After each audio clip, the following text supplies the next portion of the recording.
Nah, untuk itu beberapa waktu lalu Menteri ATR BPN pernah mengatakan bahwa pengadaan tanah di IKN itu adalah prioritas.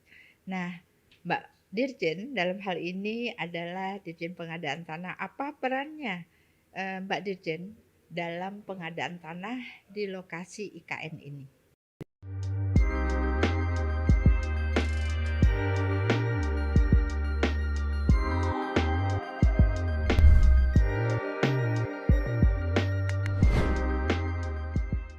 Halo sahabat ATR BPN, ketemu lagi di podcast ATR BPN. Kali ini bincang kita bersama Dirjen Pengadaan Tanah dan Pengembangan Pertanahan, Ibu Embun Sari, dan biasa saya panggil Mbak Embun Sari. Halo, selamat siang Mbak Dirjen, apa kabar? Alhamdulillah Bu Karo, berbahagia sekali bisa hadir di sini bersama teman-teman semua. Terima kasih Mbak Dirjen yang sudah hadir di podcast Kementerian ATR BPN. Tentunya topik kita kali ini kita akan mengangkat terkait dengan pengadaan tanah di wilayah IKN. Tentunya pembangunan pasti akan diawali dengan persiapan lahan. Nah, untuk itu beberapa waktu lalu Menteri ATR BPN pernah mengatakan bahwa pengadaan tanah di IKN itu adalah prioritas. Nah, Mbak Dirjen dalam hal ini adalah Dirjen Pengadaan Tanah. Apa perannya Mbak Dirjen dalam pengadaan tanah di lokasi IKN ini? Baik Mbak Karo, jadi kalau Kementerian ATR BPN kita menyelenggarakan urusan pemerintahan di bidang pertanahan. Kementerian ATR BPN itu wajib memastikan tanah tersedia bukan hanya untuk IKN tetapi juga untuk keseluruhan infrastruktur pembangunan di negara kita. Dan khusus untuk IKN, saya juga kebetulan dipercaya menjadi koordinator bidang infrastruktur dan pertanahan di tim transisi OIKN. Wis, luar biasa ya Bu ya. Ibu betul-betul perkasa.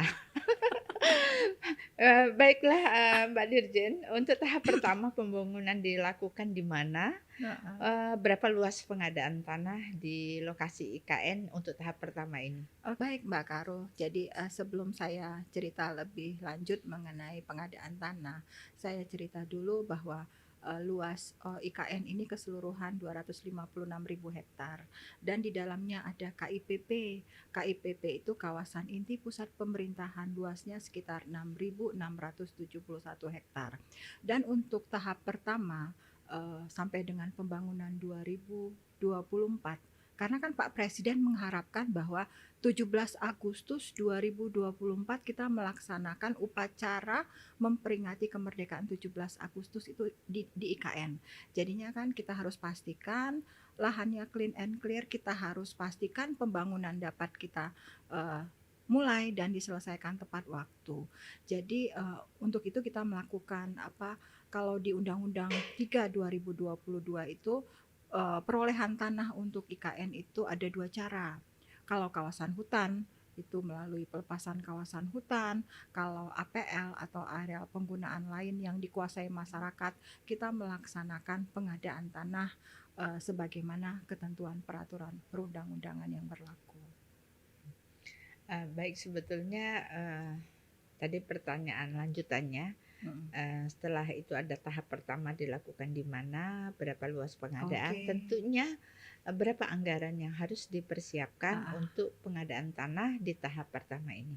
Oke, jadi gini, tahap pertama yang akan dibangun itu di KIPP antara lain ada istana negara, kemudian ada perkantoran Menteri Menko, kemudian ada juga rumah ASN, non ASN, juga kan pasti untuk infrastruktur dibutuhkan jalan, jalan lingkar, jalan tol, dan untuk air minum ada IPAL, kemudian juga ada masjid negara dan banyak infrastruktur lain, itu ada sekitar 60 titik yang akan dibangun utamanya di KIPP.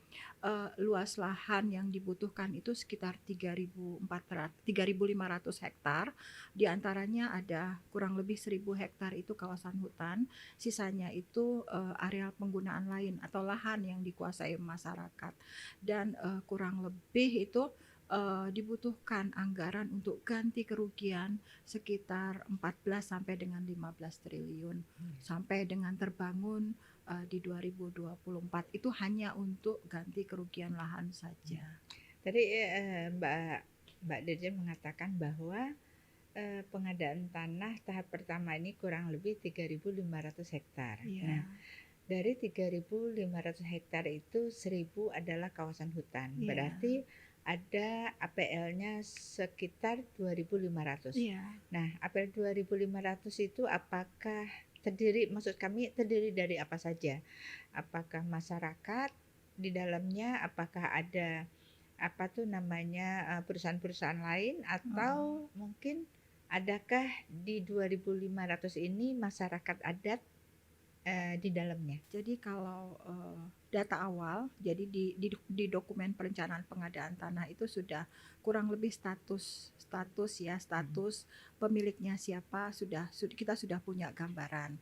Dan saat ini juga kita juga sudah melakukan pendataan ya. Sebenarnya kalau khusus di lokasi KIPP itu sudah by name by address, siapa yang ada menguasai di mana dan berapa luas. Jadi rata-rata memang masyarakat yang menguasai. Dan kalau kita beberapa kali sosialisasi, intinya masyarakat di sana itu sangat antusias dengan IKN ini ya, dengan ibu kota negara. Bayangkan aja, itu dari katakanlah sebelumnya kan hutan ya, dekat hutan, lahan itu lahan desa, lahan pertanian, dan kemudian menjadi kota, kan ibu kota negara IKN, ibu kota Nusantara sih sebenarnya namanya. Jadi saya pikir banyak masyarakat yang sangat antusias dengan IKN ini. Tadi Mbak Dede mengatakan bahwa masyarakat sangat antusias. Jadi poin pentingnya adalah masyarakat sangat mendukung terkait dengan pembangunan di IKN ini. Jadi selama ini isu-isu yang di luar itu berarti nggak benar ya, Mbak Dirjen ya? Kalau dibilang ada benarnya, bisa jadi. Klaim-klaim itu sebenarnya banyak yang terjadi masyarakat adat ya, masyarakat adat yang mengklaim penguasaan di dalam kawasan hutan. Kalau itu kan memang kewenangannya ada di kementerian yang terkait ya. Kalau masyarakat yang ada di APL, saya pikir tidak ada masalah karena kan ganti kerugiannya itu jelas. Apalagi bahkan Pak Presiden kita sendiri berulang kali bilang bukan ganti kerugian tetapi ganti untung. Karena kan dalam pengadaan tanah itu mereka diganti rugi itu dengan harga pasar. Kalau istilah kita itu nilai perkiraan wajar atau NPW. Jadi saya yakin kalau pengadaan tanah pada umumnya tidak ada masalah, terutama di IKN. Gini aja Mbak Yuli, Bu Karo, saya contohkan saja untuk Bendung Sepaku semua yang ada di sana. Sebelum ada kegiatan rencana Bendung Sepaku Semoy, itu NJOP itu 2.000 per meter. 2.000 per meter. Begitu kita melaksanakan pengadaan tanah di Bendung Sepaku Semoy itu nilai NPW tadi, nilai ganti kerugian tadi berkisar 35.000 sampai dengan 77.000 per meter. Itu tanah saja berapa kali lipat ya? Itu. Iya, luar biasa kan? Luar biasa. Itu mendadak banyak yang jadi orang kaya, banyak yang jadi miliuner dengan itu. Itu baru Bendung Sepaku semua yang belum masuk IKN. Kalau sekarang IKN, sekarang aja kemarin kita sudah lihat harganya berkisar 650.000 sampai dengan 1 juta per meter. Per meternya. Padahal rata-rata mempunyai luas berapa ya? Ya beragam sih, tapi itu di atas 5.000 sampai dengan 2 hektar. Luasnya karena ya? Sebagian besar itu lahan pertanian. Lahan pertanian di Penajam Pasir Utara itu sebagian besar lahan pertanian. Akan tetapi memang kalau sudah mengarah ke Balikpapan ya sudah lebih masif ya penggunaannya. Baik, berarti yang kita tangkap di sini adalah bahwa masyarakat senang, masyarakat mendukung, di mana ganti rugi ini adalah ganti untung ya. Jadi pengadaan tanah ini memberikan harga yang cukup baik lah untuk, penggantian dari, negara. Nah, dalam pelaksanaan sosialisasi kemarin, apakah 100% masyarakatnya itu tidak ada yang protes, 100%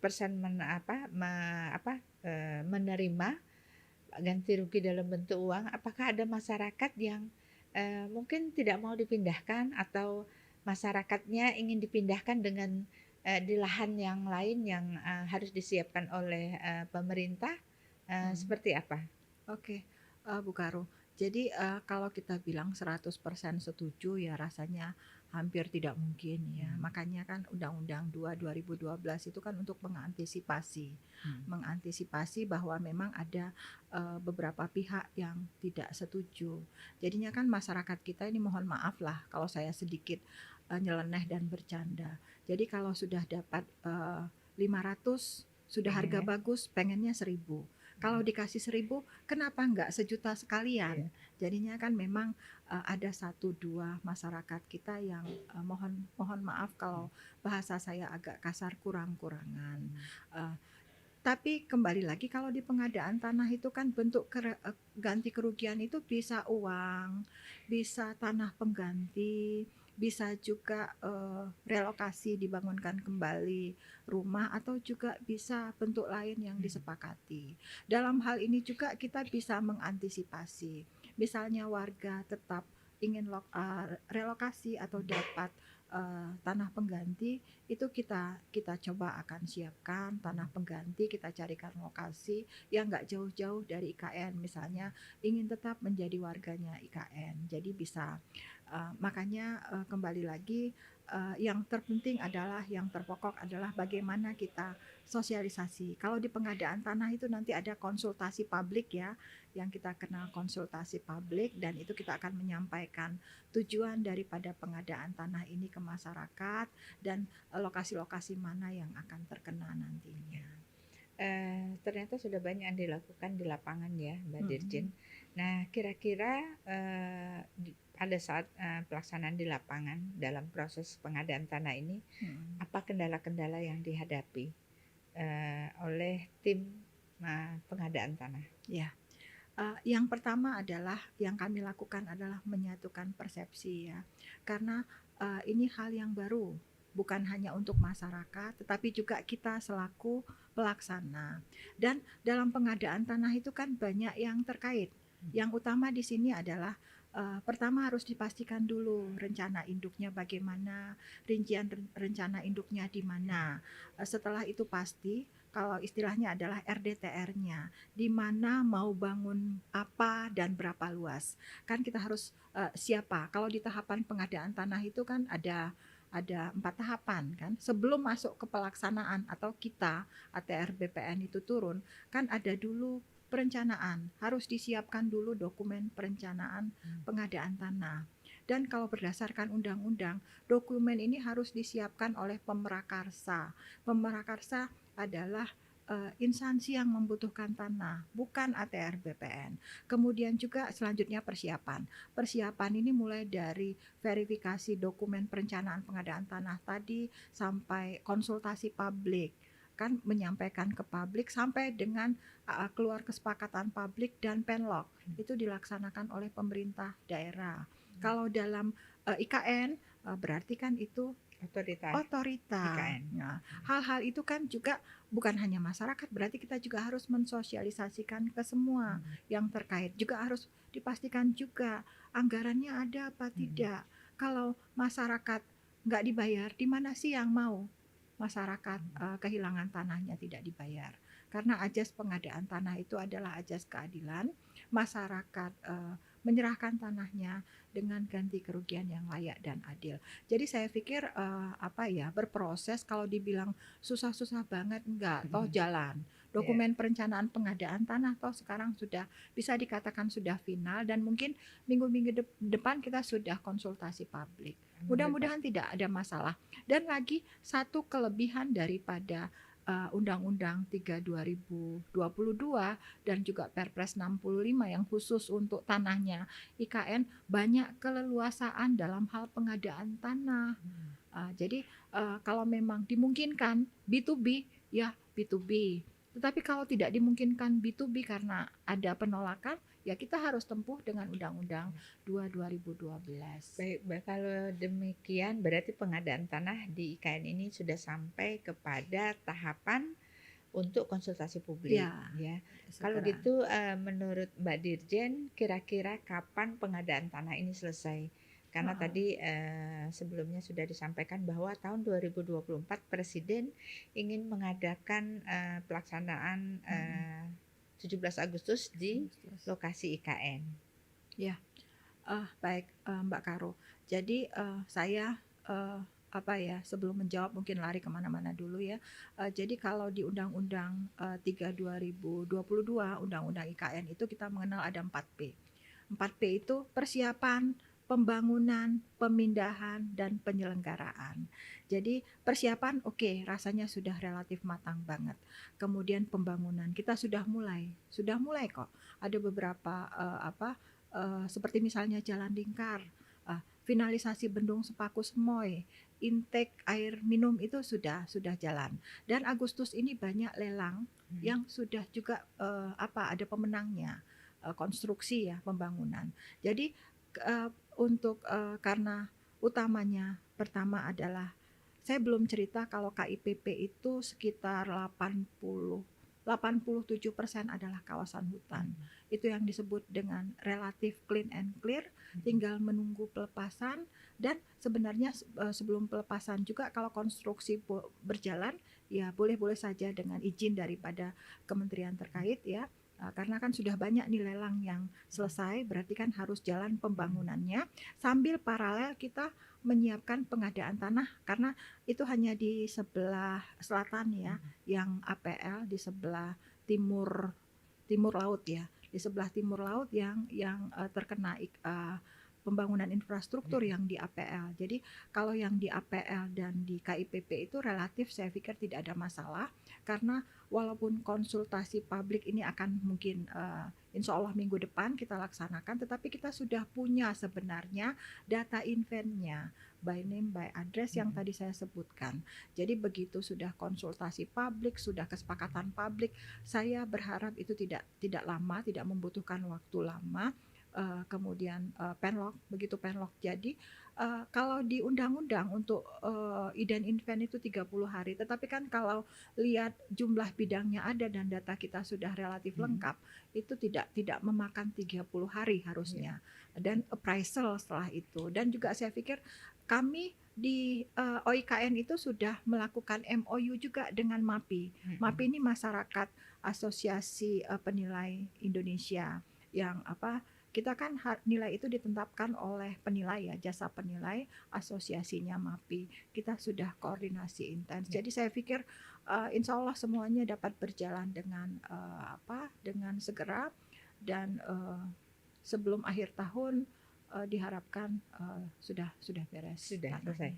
Berarti dari penjelasan tadi bahwa pelaksanaan pengadaan tanah di IKN sampai saat ini berjalan sesuai dengan time schedule kita. Time schedule-nya ya. Nah, sudah itu sampai saat ini juga belum ada pengadaan tanah yang kita bayar karena baru batas inventarisasi, dan mungkin minggu depan baru masuk ke konsultasi publik, baru nanti ada penilaian dan tahapan-tahapan selanjutnya. Nah, paling cepat kira-kira kapan pelaksanaan pembayaran? Gini Mbak Yuli, tadi saya juga menjelaskan bahwa ada pengadaan tanah yang dengan tahapan, ada pengadaan tanah B2B, B2B. Jadi misalnya Jalan Lingkar yang dibuat itu ya, Jalan Lingkar yang dibuat itu kan dari dalam kawasan hutan. Jadi kalau nemu lahan masyarakat kecil-kecil kan, namanya Jalan Lingkar kan, kalau masuk ke APL nemu lahan masyarakat, itu kita ukur, kita appraisal, langsung dibayarkan. Jadi ada juga yang sudah B2B, tetapi yang besarnya nanti baru dengan tahapan.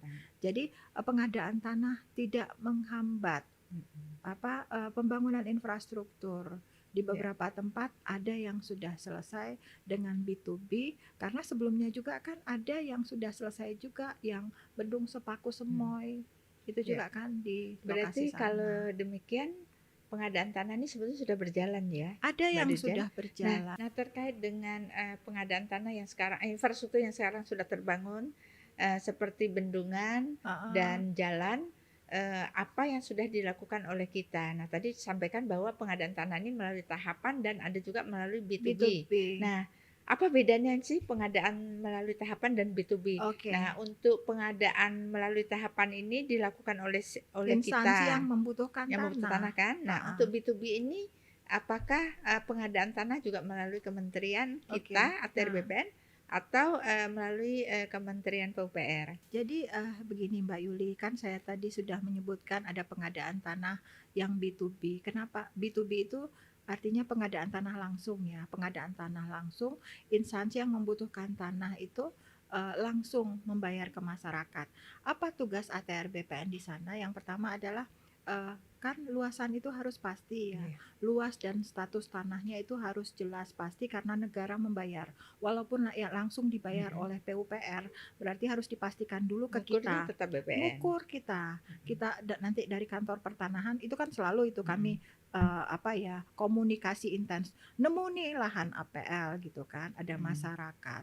Nanti dari kantor pertanahan kita minta untuk turun, Mm-mm. mengukur, memastikan status tanahnya. Mm-mm. Kemudian nanti dari instansi itu akan meminta appraisal untuk menilai. Setelah dapat nilainya berapa besar ganti kerugian, dibayar. Oh, berarti Heeh. pengadaan tanah B2B itu sama dengan pengadaan tanah Pembelian berskala kecil. kecil, Oh, iya. yang dapat dilakukan Heeh. langsung oleh Langsung yang oleh memenuhi, instansi yang yang membutuhkan membutuhkan tanah. tanah. Heeh. Oke, baik. Di dalam pengadaan tanah ini, Mbak Mm-mm. Dirjen tentunya apakah sudah menganut menggunakan undang-undang Cipta Kerja. Cipta Kerja? Oke, baik, baik Bu Karo. Jadi Undang-Undang Cipta Kerja atau Undang-Undang 11 tahun 2020.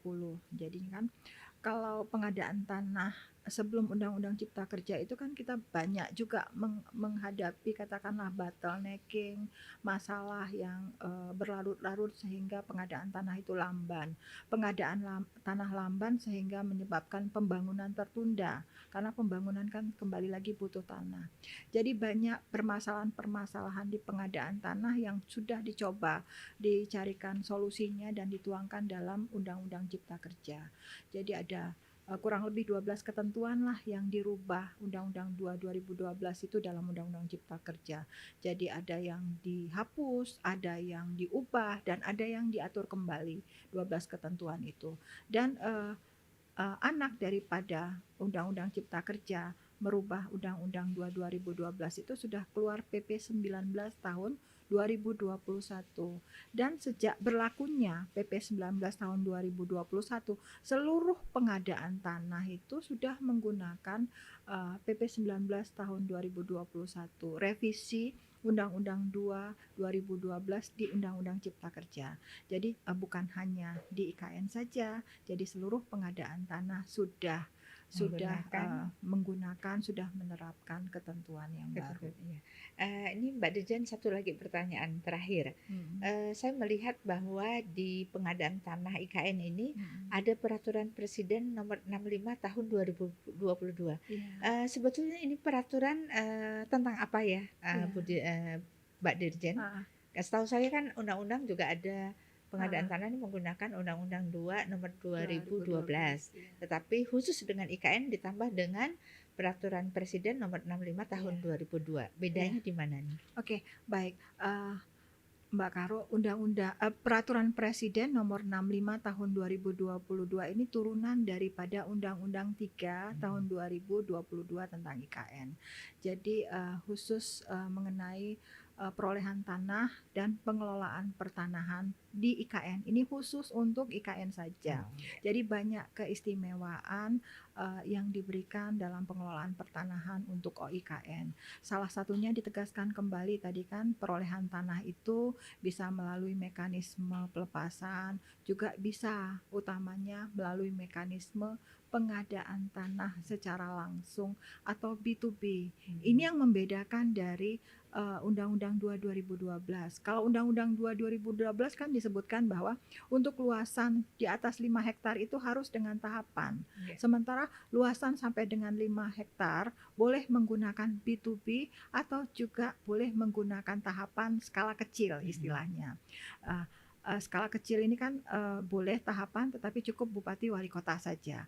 Kalau di IKN, jadi kalau dimungkinkan skala kecil maupun luasannya lebih dari 5 hektar, kalau dimungkinkan untuk pengadaan tanah B2B, kita laksanakan dengan B2B, boleh itu keluasannya. Selain itu juga Undang-Undang Peraturan Presiden Nomor 65 Tahun 2021 ini juga mengatur mengenai land freeze dan hak yang diutamakan terkait pengelolaan pertanahan di IKN. Artinya kalau yang diutamakan untuk mendapatkan lahan atau membeli lahan di wilayah OIKN itu adalah IKN. Jadi kalau ada masyarakat ingin menjual tanahnya, harus tanya dulu ke IKN, apakah tanah ini dibutuhkan oleh IKN. Kalau ternyata IKN tidak butuh tanah itu, akan dikeluarkan izin yang bersangkutan boleh menjual ke pihak lain. Karena kan saya tidak sebut tadi bahwa di KIPP tidak semua lahan itu dibebaskan. Jadi kalau tidak dibutuhkan untuk infrastruktur IKN, masyarakat tetap ada di sana. Masyarakat boleh tetap memiliki tanahnya, menjadi warga IKN. Tetapi kembali lagi karena IKN ini diharapkan nanti menjadi forest city yang berkelas dunia. Jadinya kan harus tertata. Sudah ada rincian rencana induk sesuai dengan Perpres 63 tahun 2021. Dan ini harus dipenuhi. Jadi masyarakat kepemilikan tanah di sana itu harus direvitalisasi. Nanti teman-teman dari konsolidasi tanah akan turun. Jadi ditata. Jadi bukan dipindahkan tetapi ditata agar sesuai dengan RDTR-nya OIKN. Baik Mbak Dirjen, terima kasih banyak sekali yang sudah disampaikan terkait dengan pelaksanaan pengadaan tanah di lokasi IKN Penajam Pasir Utara, Kalimantan Timur. Baik sahabat ATR BPN, tentunya sudah banyak yang kita saksikan tadi bersama Mbak Dirjen Pengadaan Tanah dan Pengembangan Pertanahan, Mbak Bunsari. Sampai ketemu lagi di podcast berikutnya. Salam.